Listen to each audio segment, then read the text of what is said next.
With less than 24 hours to go before the final presidential debate in the United States, campaigning has reached a fever pitch as the nominees have been crisscrossing the country in a final push ahead of Election Day, just 13 days away now.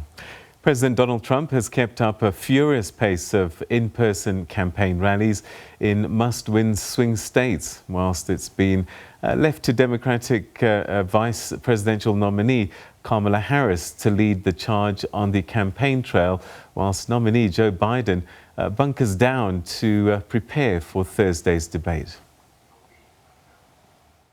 This is an election between the Trump super recovery, which is happening right now, and a Biden depression. If he gets elected, you will have a depression, the likes of which you've never seen. You know, he's going to double, triple, and now quadruple your taxes. I don't think so. I think I know the people of Erie pretty well. They don't like that. It's a choice between our plan to kill the virus or Biden's plan to kill the American dream, and that's what he'd be doing. Joe Biden has made a corrupt bargain in exchange for his party's nomination. He's handed control of his party over to socialists. I added another word: communists, Marxists, left-wing extremists. The President of the United States, the Commander-in-Chief, whose first responsibility should be to keep the American people safe, sat on this information and suggested to the American people, you're on one side of his ledger if you don't wear a mask, and on the other side of his ledger if you do. And now we're looking at a situation where over 220,000 Americans have lost their lives in just the last several months. And this issue before us of who will be the next president of the United States has everything to do with fixing the problems, but it also has to do with restoring in our country what we know to be our highest ideals around unity, around bringing folks together, around rejecting these notions of fear and hate and division. Well, for more on this, let's chat to our US correspondent in New York, Sherwin Bryce-Pease. Sherwin, it's a countdown, the last chance for these candidates to present a story. What's the feeling in America ahead of this final debate? Well, I think a sense of exhaustion. I mean, this is a years-long campaign. I always tell you, Peter, that this election campaign started when Hillary Clinton lost in 2016. And so the last 3.5 years leading up to this election have very much been about who will either replace Donald Trump or whether Donald Trump will successfully attain a second term. So what we are seeing is the swing states, right? Those states that sometimes vote blue, sometimes vote red. Like the map behind me demonstrates, that's been the focus of the campaigns. That's where the nominees are spending their time. And of course, there will be a short reprieve from that when the two nominees, Joe Biden and President Trump, meet on a debate stage for the second time. It should have been the third. The second debate, of course, cancelled. But they'll have 90 minutes to lay out their vision for the future. But as we saw in the first debate, expect some surprises, expect some talking over, some personal attacks.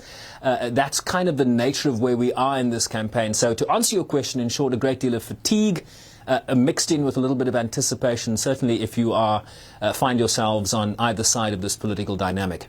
All right, we'll talk about the campaign again just now, but what do we know about tomorrow's debate? Have any of the rules been changed given what we saw in the first one?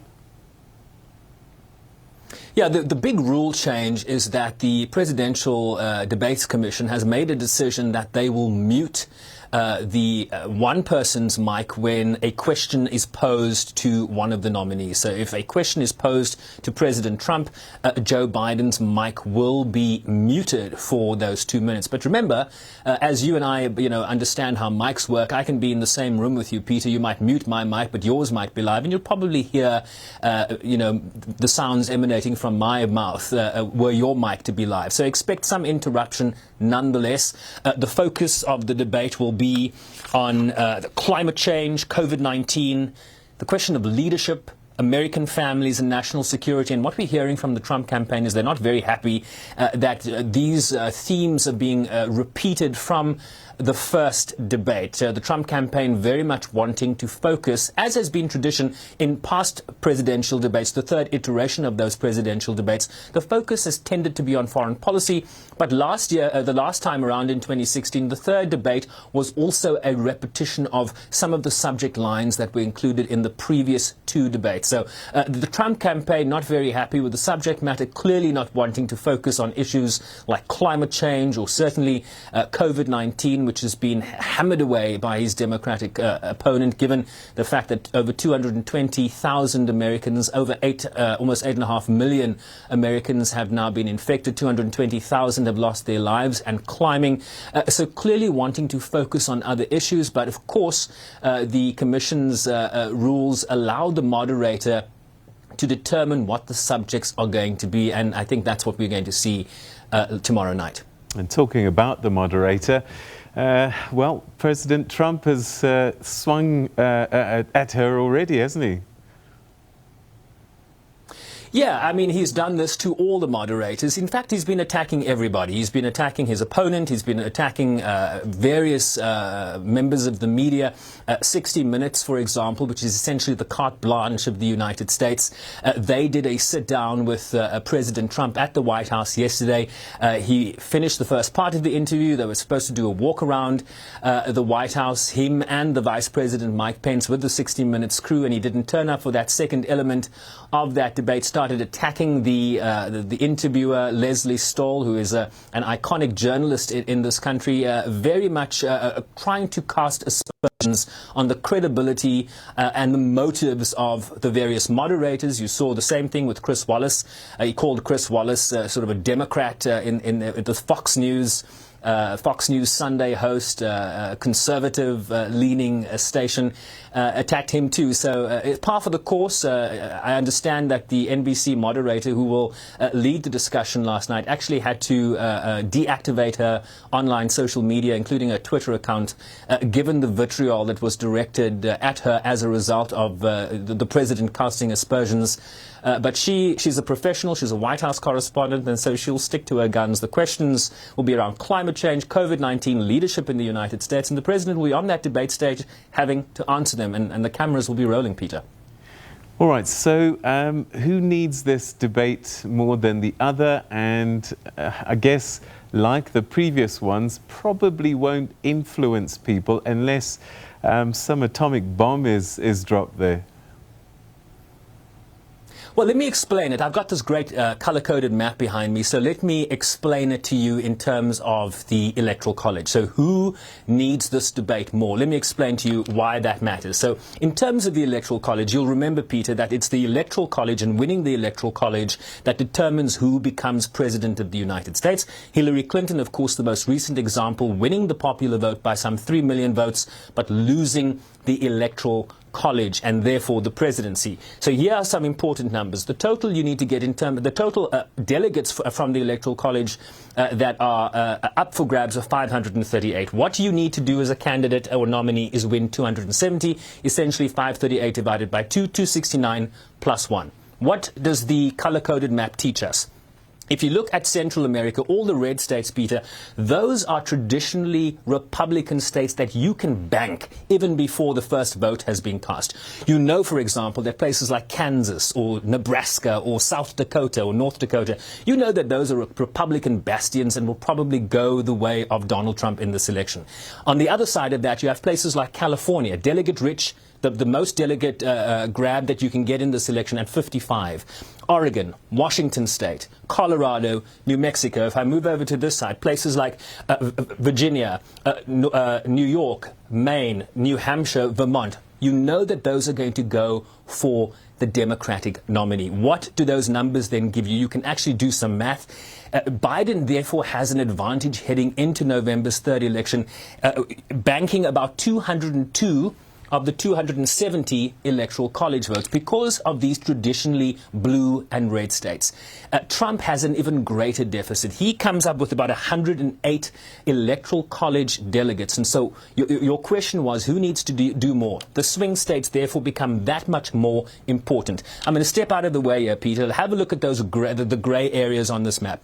Texas, which is a Republican state traditionally, hasn't voted for a Democratic presidential candidate since 1976. Biden is within 1 point in Texas, could turn that blue.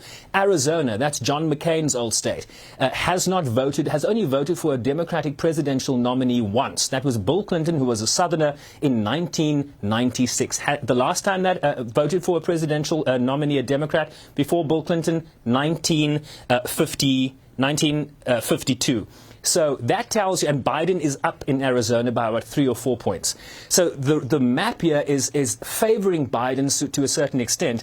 Trump, therefore, has to win places like Florida, Georgia, North Carolina, Pennsylvania, Ohio, as many of those grey states, far more than Biden needs, given the built-in advantage, given those traditionally blue and red states. Biden has an advantage in terms of the Electoral College. But as we know, Donald Trump pulled a rabbit out of that in 2016, and many of his supporters are hoping he will do the same this time around.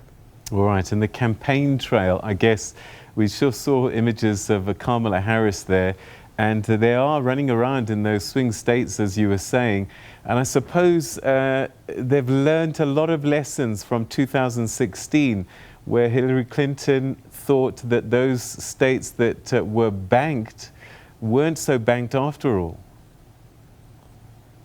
Yes, and so you're talking about those Midwestern states that, you know, at the last minute went Trump's way, places like Pennsylvania, places like Wisconsin, places like Michigan. And so you're seeing both parties spend a lot of time sending not just the top of the ticket, not just your Harrises and your Bidens, your Trumps and your Pences, but the surrogates, the family members of the Trump family, various surrogates, the Pete Buttigieg's, Elizabeth Warren's that are supporting Biden's race for this election. And so spending a lot of time there. In addition, bringing out some of the big names in the Democratic Party, the likes of Michelle Obama and former President Barack Obama, who I can tell you, Peter, is today taking on and rejoining the campaign trail, the in-person campaign trail. We understand he's going to do a drive-in campaign event, an in-person event. Of course, due to social distancing, people will stay in their cars. But Barack Obama is hitting the stump for Biden this evening in Pennsylvania, a critical swing state.